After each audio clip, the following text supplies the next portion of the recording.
Welcome back, everybody, to another edition of the Vendetta Sports Media's NBA previews ahead of the upcoming 2023 and 2024 season. I'm Jerry Walker. Alongside me today is Jake Reno. And Jake, we got us the Milwaukee Bucks to talk about today. Not Yes, we too long, do. they were the NBA champions, and I think they made the biggest splash this offseason, which we will get into in a bit. But how you doing on this day? I'm good. How are you? Doing well. NBA's about to start, so it's getting exciting. Oh yeah, I can't wait. As you see, Nuggets banner behind me, ready for the season to tip off. But the Bucks, great regular season last year. Let's just put it that way. What? Yeah. Let us know what happened. Like, where they finish? How'd they do? So I believe they finished third in the Eastern Conference. They had a 51-31 record. And they were first, right? They were They were 58-24 last year. Won the conference sorry, division. excuse me, sorry. So yeah, great season last year. That's my mistake. I was looking at a different season on accident. But no, great season last year, and then first round they get smacked by the Heat. Yeah. Just brutal way to end a really good season. Um, I believe they lost that series 4-1, so they got dominated. And you see in the offseason, something big needed to happen for the organization. Giannis had been pretty public about his stance on Milwaukee. He loves being in Milwaukee. He loves being with that squad. But if they are not going to be a team that is championship ready, that can compete for a title or even multiple titles, and a team that is not super dedicated to the sport to the point where I believe he said missing time with family and friends off the court, to be able to practice more, he's going to go somewhere else. And the Bucks front office and ownership obviously took that very seriously. That is their main guy, one of the faces of the NBA, and they made a huge trade for Damian Lillard. It's going to be exciting to see how those two complement each other, and we'll see if that's going to be enough to push that team to win another title. Yeah, absolutely. Because I mean, looking at last season in the playoffs, it just seemed like they were missing something. Giannis didn't really step up as much as we'd hoped in the past or we'd seen in the past. It was Mm-hmm. more Chris Middleton led the team in scoring a couple games. Brooke Lopez even did. They both re-signed, so that's a big addition to keep those two around. But I think it was less that the Bucks kind of choked it away and more they were playing a team that was just hot at the right time. And we saw the Heat just barely make it into the play-in, ended up just getting through the first two, ultimately get the 8th seed, and you're like, I know I wrote the preview for Bucks Heat. No expectations for the Heat. I thought it was going to be a 4-0, 4-1 win for the Mm-hmm. Bucks. Sure enough, the Heat win that series and ride it all the way to the NBA Finals. But like you said, something needed to change, and the Bucks were – there was a lot of talk about them this summer. They seemed Mm-hmm. to be on that kind of the quiet side of Damian Lillard, but it was more they needed to do something to keep Giannis happy because if he leaves, this team suddenly drops off significantly. As good Yeah. as Chris Middleton has been in the past, especially that championship run they had a few years ago where he Mm-hmm. was key in that, it hasn't been the same. And they've struggled a bit here and there, losing some games in the playoffs that they really shouldn't because they haven't made it back since then. Right. Were you Yeah. – oh, go ahead. No, finish your thought. Oh, no, I was going to say, were you kind of surprised about that? Maybe they hadn't made moves closer to the deadline because they only won the East by one game last season over the Boston Celtics, and it really came down to the last couple of weeks of that one.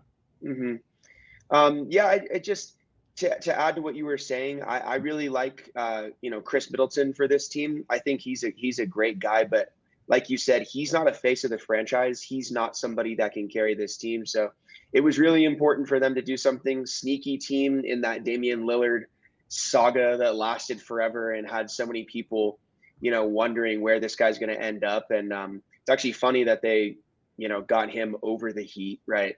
But yeah, I think there's some firepower in the Eastern Conference right now, and that move was just totally necessary. Like I said, you got to keep Giannis there, right? You need him to stay. You need him to play at the highest level, which he's been able to do. And now with Damian Lillard, Chris Middleton, Brooke Lopez, and that surrounding cast, they look tough this year. Yes, they do. And just on Chris Middleton, one more point there is he didn't play a lot last year. obviously he's really good when he's healthy, but he's another NBA Mhm. player that has injury issues throughout his career. I want to say he only played around 30 something games last season, which to be the number two option on a title contending team and only be playing that few of games, it's a little Mhm. concerning. Sure, he did well in the games he played, but it was only 33. Major drop off than the 60, 70. Even a few years ago, he played all 82 games. So Mhm. finding that second star that's going to be healthy the whole time, because this is what can hold teams back. I'll speak on the Nuggets. Jamal Murray was injured. Michael Porter was injured. They both come back. You see what the Nuggets could do last season. Lakers is Yep. the whole Anthony Davis saga year in, year out, where he seems to always be getting hurt one way or another. Even the Suns, to an extent, Kevin Durant. That's why it made, I'm going to just say, the Warriors such a special team, is you weren't seeing Steph get hurt. Clay Mhm. sure had his one season of injury, but when he wasn't hurt, he was still the best player in the league, arguably, or one of the best shooters in the league. Yep. Teams need that secondary help. It can't all be reliant on a player as good as Giannis is. They do need a little bit of help elsewhere, and I think they got that perfect guy in Damian Lillard. So Definitely. going to that is, were you surprised when you saw the news that Damian Lillard is now a Milwaukee Buck? Because there's obviously the Oh Heat. yeah. There was also the talks he was going to stay in Portland. So what were your thoughts when that happened? Well, so it was funny. I was sitting in class, and the group chat started blowing up, right? Because that was the biggest NBA news of the offseason, Oh yeah, without a doubt. So many teams were a part of that mix per thousands of reports on that. Even guys that were reporting for the same media outlet were having conflicting tweets by the day of where he was going to go. It was Raptors, Heat, maybe Bucks, and then he's going to stay for the start of the season, and then he doesn't like that they drafted Scoot Henderson as his replacement, right, and all this kind of stuff. And so for him to be a Buck is pretty crazy. He got what he wanted. Maybe he didn't get to go to Miami, but he got to go to a title contender, and that is what he wanted to do at the end of the day. And for a team to finish one seed with a guy like Chris Middleton not playing even half the season, that's scary, because in the same case as the Warriors, right? Klay Thompson missed that whole year. He comes back, team's healthy. What happened? They won a championship, right? Same thing with Jamal Murray and the Nuggets. Jamal Murray, Jokic complemented each other. He's healthy. He's good to go all year. They win a championship. So if these guys can stay healthy, they can really click together, and Dame and Giannis can become one of the new top duos with Chris Middleton helping out. This team very well could cruise to a championship this year. it's very, very scary. I will say they did have a big loss, in my opinion, from that trade on the Mm-hmm. defensive side of the ball. Yeah. Drew Holiday at the point guard spot, he's been their guard the last few years. Superb defensive player. Gets traded to Portland and part of that three-team deal with the Suns. Then gets waived or sent away by them, ends up in Boston, which that makes that Eastern Conference even more spicy Well, because yeah. Boston gets an extremely impressive guard at times who's not past his prime, but getting towards the end of it. But he has the title idea, knows what he needs to do, can play both sides of both ends of the court, and I think that's a loss that's kind of getting overlooked by a lot of Yeah. people when that trade happened. You obviously get Damian Lillard, one of the best offensive guards in our generation, can score from anywhere, does all that, but defensively, he's not as sound as, say, a Drew Holiday. He just doesn't work as hard in the past as we've seen on Portland, but that's where the rest of the team kind of steps up. Brook Lopez, he was up in Defensive Player of the Year. Giannis is a perennial Defensive Player of the Year candidate almost year in, year out. So it makes it a little better that they kind of lose some defense for offense. But Mm-hmm. that's my biggest question for them from that trade was, okay, so you get Dame obviously offensively, but what's going to happen on that defensive side? Because even their bench, it's not a lot of grinding defensive type players to. You can score as many Right. points as you want, but if the other team's scoring just as many, it's going to be a long season. Yeah, you're done. It's a big deal, I think. And right now in the Eastern Conference, it's Bucks and Celtics, right? They are neck and neck on almost every single odds maker has them about the same for title odds right now. And, obviously as we see the first few weeks of regular season play, that should change.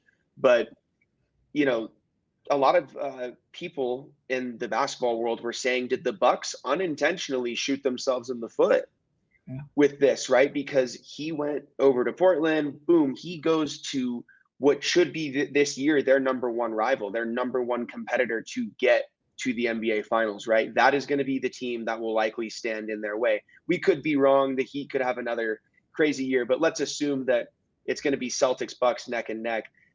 They just gave one of the best defensive guards in the league to an already loaded squad that has been, going deep in the playoffs the past few seasons. So they traded defense for offense, like you said, and we've seen a couple other teams do that. The Celtics, got rid of Marcus Smart. They replaced him with Drew Holiday. That was a necessary move in the same way that, the Bucks needed to. So it's like, it's debatable, right? They got rid of a great defensive player, but they picked up a huge scoring threat, somebody that's really electric on the court. And you would just have to see if the defense or the offense was more valuable in that situation, right? What did they truly need? Then we'll find out this season. Yeah, and I think that puts a lot of pressure on as well. They're the one guy they really did go out and sign. Obviously, they did sign Robin Lopez as well. So now the Twins are reunited in Milwaukee, which that's always entertaining to see brothers playing on the same team. I couldn't imagine that feeling. I know they've done it before, but that must be so cool, suiting up right next to your brother. Now they have two sets of brothers there, obviously the Antetokounmpos and now the Lopez's. So that's cool. But yeah, Malik Beasley was the one guy they really went out and signed, brought him in on a 1 year, $2.7 million contract from the Lakers. And he can help on the defensive end off the bench a little bit, but I think he's another guy that's more there to kind of lead that second unit, which I'll say that might be my X factor for the Bucks. Is as good as the starting lineup is in the Eastern Conference, where you need to be about 9-10 guys deep. They do have a very strong bench with Bobby Portis, Jay Crowder, Pat Connaughton, Payne. Beasley's going to kind of bounce back and forth. I think he's listed as a starting guard and a shooting guard at the moment, but I wouldn't be surprised if he gets a lot of minutes with that bench unit. It's going to be interesting to see how the secondary Bucks do, not just the Giannis, the Dame, Chris Middletons. Definitely. And I like that. That's actually a good X factor pick for the team is Malik Beasley in that secondary unit. When your stars need to rest, you need some guys to get out there, contribute some good minutes and score points. And Malik Beasley can give you, 8 to 10 a night. Jay Crowder, scrappy player, right? And then, Bobby Portis. I love Bobby Portis when I see him play out there. He's just fun to watch. But I think my X factor pick, it has to be Dame Lillard. I just think that not only for the team and really the future of this organization, when it comes to Giannis staying or going and other pieces on this team clicking together, this is a career year for him, right? He's finally out of Portland and that dumpster fire that he's been dealing with for over a decade. And he got what he wanted. He wanted to go to the title contender. He wants to win a ring. He wants to prove that he's that guy, right? This is your shot right here, right now. The time is now. It's not next year or the year after. It's got to happen now. And they're going to depend on him to be a clutch player, to make some big plays for the team and really show up when it matters. And will he be able to do it? We'll see. He's only ever even made it to a conference finals once in his career. And that was against the Warriors in 2019, and they got swept. So he's never made it to the finals, never been competitive in a conference finals. So, he's going to be in some unfamiliar territory potentially, and he's got to come up big for this squad. Absolutely. And I think this just shows the desperateness of the Bucks. They're in the win now mode because they traded away quite a few picks in that Damian Lillard trade. Can't remember the exact numbers of it, but it was quite a lot that they gave up to get Dame. And looking at the roster, it's a relatively older team. From Giannis, I mean, Giannis is 28, so not old, but definitely not on the younger side. They only have 4 or 5 guys who are 24 or younger.